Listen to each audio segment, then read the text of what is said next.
interrupt your regularly scheduled programming to bring you some breaking news. There's been reports all over the area of something crazy going on, something big. People's homes, their minds even, are being taken over by something called, what is it they're calling it? They're calling it Bad Movie Debate. Hello, nerds, and welcome back to Bad Movie Debate with me, Jacob Babb, your host. As you can see from the title of this episode, this is not going to be a standard debate episode, unfortunately. My co-host for the week fell ill the days leading up to our recording day, was still sick, and continued to be sick even after that day. So instead of forcing them to record under not great circumstances, I'm going to just give a quick review of the new Jordan Peele movie, Nope. Nope is Jordan Peele's third movie, and in my opinion, his best. Obviously, everyone knows that Get Out is one of the best movies to come out in a while, not only for how scary it was, but the social commentary it was able to address in a subtle, yet not so subtle, but perfectly balanced way. It's amazing. Super Good was a firecracker when it hit the industry. Everyone blew up about it. Everyone loved it. People started to get worried. About Jordan Peele and his future in the horror genre.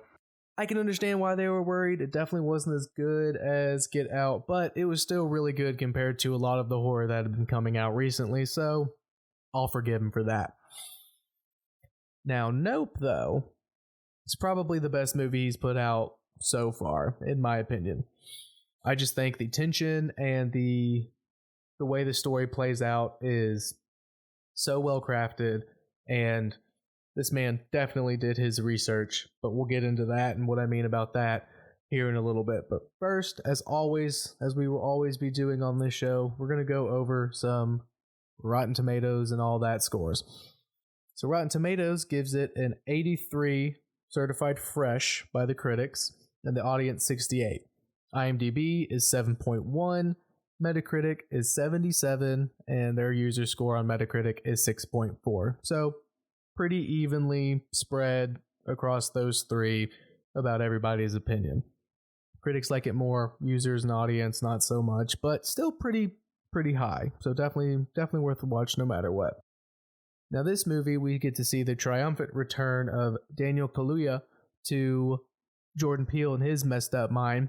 We get Keke Palmer, who's amazing, Stephen Yeun, who's incredible, and Brandon Perea in what people are saying are a breakout role, but he was actually in the Netflix show The OA, and he was incredible in that. So this may be his big move into Hollywood, the big screen, off of TV, the small screen, but he's been good for a while, so keep an eye on him for sure. So now, into the movie. Actually, quick sidebar. Before we get into the movie, spoilers. They're going to be happening because Jordan Peele always has social commentary in all three of his movies, or the first two, and now in his third one as well. But to really talk about this movie and talk about that social commentary and how it plays out and how he presents it, there's going to have to be some spoilers along the way. So if you haven't seen it and you don't want anything spoiled until you actually experience it for yourself, which is what I recommend, go ahead and stop and then come back and listen to this episode later. If you have already seen it or you don't give a fuck and just want to hear my thoughts about it, well, let this shit keep rolling then. Here we go. So we start our story being introduced to the Haywood family. They are horse wranglers near Hollywood who rent out their horses to Hollywood sets so that they can use them in their movies, TV shows, commercials, whatever it is, instead of using CGI. So, a long-standing tradition in Hollywood, trying to use real animals as much as you can while still being safe and having people on set who know how to take care of them. So, great. Unfortunately, the father of this family dies under very mysterious circumstances right at the beginning. Pretty terrifying, casual circumstances. The way it is, it's like kind of a casual but like horrifying death. And it's even if once you find out what really happened, Even if this just happened, it would just be terrifying. The way they said it happened at first, it's just like so fucked up, but it's great and it works really well. Cut to about 6 months later or so, and you have OJ, the son. He is trying to keep the family business afloat. He is not as good at it as his father is. He's not much of a talker. He cares about the horses and stuff, so he's struggling a little bit. And then his sister, played by Keke Palmer, Emerald, are having a hard time really keeping it afloat because she's trying to get away from the horse side of it and the animal side of it. She's trying to be in the industry but do different things and stuff, and that's causing some conflict between the two of them. And because of this, he's not able to keep up with as many horses as he used to be and everything like that. But luckily, there's an amusement park just down the street from their ranch, opened by Stephen Yeun's character, Ricky Park, that has a country western theme to it, so they need horses, right? So he rents out the horses to them, and with the agreement that he'll be able to buy them back at some point once they get a little bit back more on their feet. Great. And then, if that wasn't bad enough, weird things start happening. If you've ever seen X-Files or Close Encounters of the Third Kind or literally any other movie or TV show that has to do with alien abductions, you've seen this before. What happens at the very beginning. You get your weird power surges where all the lights and the record player specifically in this movie are on, and then there's a lull in the power and everything slows down, and then it comes right back up in a weird way. The horses outside, they're freaking out. You've seen that a million times. Dogs and cats are always freaking out when the aliens are coming by the house and everything, right? So you start to see that. There's even a weird encounter with some short little creatures hiding around in the barn and stuff. That is very, very good. Very scary moment. But things don't really start to pick up until the family, the Haywoods, realize that they're pretty convinced that they have a UFO. OJ sees a UFO at one point, and they're like, we can make money off of this. We can record this and sell that video and make a bunch of money off of it, right? So that's what they do. And then that introduces us to Brandon Perea's character, Angel. And because he works at the quote-unquote not Best Buy, and he comes and he sets up all the videos and stuff for him, and he seems super into it, which is funny. He's great. He is really good in this movie.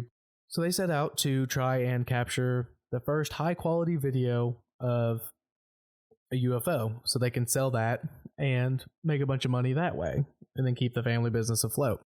Now here's where the spoiler comes in. Here's where the big spoiler of the twist of what's going on comes. So last chance to dip out now. The movie takes an interesting turn when the Haywoods find out that the UFO isn't a machine craft that's being piloted by short little gray men. It is a biological creature of some sort. The UFO itself is the alien creature, which is fascinating. And here's where I go back to talking about that research. In real world, quote unquote, real world UFOlogy, there is a belief that might be what UFOs are, that they are themselves the creatures and stuff like that. So that's really interesting that he took that direction, because nobody has done that before on the big screen. It's always, your typical gray aliens or something of the like when you're doing a movie like this. So the fact that he went this route with it is really refreshing, and honestly, as someone who's a huge alien nerd as myself, it's awesome to see. But then what's even more interesting is the social commentary about that. So now that we know that the UFO is an actual biological creature that is not abducting people to perform experiments on, it's eating them. It's eating the horses. It's eating the people. And there's some amazingly horrifying sequences that we see that illustrate that very much. You know what's going on. I'll leave it at that. But it's played out phenomenally the way they reveal that information. So for the social commentary, we have Ricky Park, who owns this little amusement park, Western theme, everything like that, as I spoke of before. And it turns out that Ricky Park was on a TV show, a little TV sitcom back in the day called Gordy, which starred Gordy, a real life chimpanzee, not a little kid in a costume, a real chimpanzee. And so throughout the movie, as this UFO alien being story is playing out, we get cuts back to a day that a horrible tragedy happened on the set of Gordy's show, which Ricky Park starred in when he was a child. This show, this day of shooting, it's Gordy's birthday, a balloon flies up on the set and pops, and it scares Gordy, and it makes him completely unhinged, the chimpanzee there. And he proceeds to brutally and graphically murder everyone on the set, all of the other actors, except for Ricky Park. He's able to get away, and how that story plays out is best to be seen, but that's basically the premise of it. When we first meet Ricky Park and they're having the meeting about the buying the horses and then being able to buy them back later on and everything, Keke Palmer's character, Emerald, notices that, like, oh, hey, you're Ricky Park from Gordy. And he's like, oh, yeah. Like, I'll talk about it. Like, I'm definitely not deeply disturbed by it to this day. Ha ha ha. And he shows them a secret room that he has that's attached to his office that has all of this paraphernalia and set props from Gordy's show, specifically that day. Like, there's a shoe with a blood print or like a blood drop on it, and he has it like all like in the shrine of a room and everything. And he talks about people will pay him thousands of dollars to come look at it and stuff. And then he even says specifically that a couple paid him like tens of thousands of dollars to spend the night there. And he makes the joke like, I don't know what they did after I left him alone, but you know, I mean, $10,000 is $10,000, something to that effect. And it's just so interesting because as we go through the film, like we get that pretty early on, like what happened. We don't actually see what happens until on the set and how the Gordy show day ended, the day of that tragedy, until later, because we keep flashing back to it throughout the main narrative of the UFO and the Haywoods. And it's just really interesting because it ties directly into what the Haywoods are trying to do with the biological UFO. They're trying to exploit this animal for profit by taking a video of it and selling it. And exploit, they're not just out there doing a nature documentary, you know, they're trying to trick it into coming closer to their ranch and like doing all this stuff and potentially hurt it so that they can make money off of it, which is exactly what happened with Gordy on Gordy's show, Gordy's birthday episode. So it's just really interesting to see those two narratives juxtaposed against each other with what happened in this small scale set and then what's happening on this big scale, quote unquote, like real world to them, and how they just don't seem to have learned from that, you know. And then like they take good care of their horses and stuff when they have been, you know, renting them out for TV and film production, but they're kind of doing that with that as well. They're exploiting these animals for profit so that they can be in the movies, they can be in the pictures. Obviously, again, they take care of their animals and stuff, but once it's this UFO thing, they kind of throw that a little bit more out the window and everything. And it's like the industry, it's like, even though they know about the Gordy show tragedy and stuff, they're still doing it. I think the Gordy show tragedy stuff is some of the scariest part of the whole movie. And just the way that those two narratives, this really small isolated incident and then the main story that we're getting, tying together really, really well to push that point across of like the exploitation of animals for film and TV profit and everything. And there's I've seen some stuff and heard some stuff, people saying that the Gordy show stuff is stupid and completely irrelevant to the plot. Get back to the UFO and like stuff like that. And it's like, I don't understand how you don't understand how that's completely irrelevant. It pushes that point, that commentary so much harder when you see that and you know that story, because the Gordy show tragedy happened decades before, and yet people are still doing it. Because come to find out, Ricky Park, he's buying those horses to feed to the UFO, the biological entity UFO, as a part of his show and stuff. So like, he didn't learn anything from it, even though he was directly a part of it. So it's like, it's this whole thing about using animals for our own personal gain without considering how dangerous that can be for the animals and us. And the way that it's played out like that is very interesting. And then I won't tell you exactly how the whole movie ends and everything, but that point is driven till the very end. And Jordan Peele does a very good job of making a truly terrifying and creepy movie while also driving that point, like just nailing that point on the head perfectly, awesomely. Like he crushes it again, as he always does. It just works really, really well. And obviously, of course, like, all of the acting is incredible. He knows how to direct people, direct actors, and everybody just does an outstanding performance. And it is what it is. It's the best movie he's done so far. So, you know, I reckon that's just about everything I have to say about it. It's a great, suspenseful movie that takes some very interesting twists and turns and has a big, epic sci-fi of an ending that I won't go into because you got to see that part. Knowing that the UFO is a living biological entity, yeah, that was a big twist for me. But again, I'm a UFO nerd, so I was freaking out that somebody was finally doing it.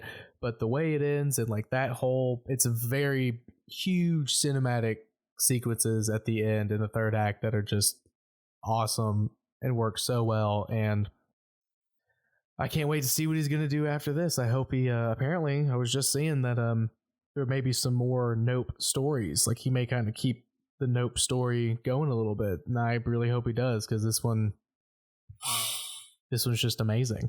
It's just so good. So good. So that's it from me. You know, if you've seen the movie, let me know what y'all think. And if you don't like it, well, okay, that's fine. I just really enjoyed it. And like I said, I wanted to give you guys some content.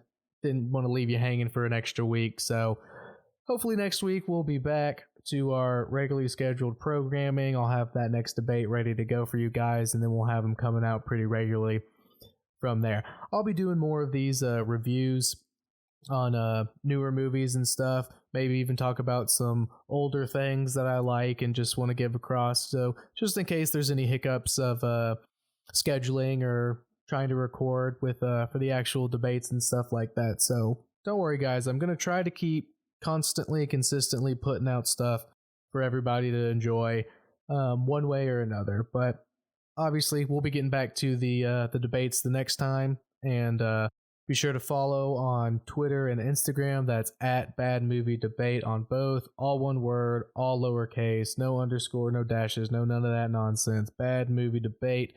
And keep there for updates on shows and polls and everything. So and let me know what y'all think about what movies we talk about, and let me know what you think about this movie specifically. Again, I think it's the best one he's done so far, and I'm excited to see more. And that's that. Y'all have a good one, and we'll see y'all next time here on Bad Movie Debate.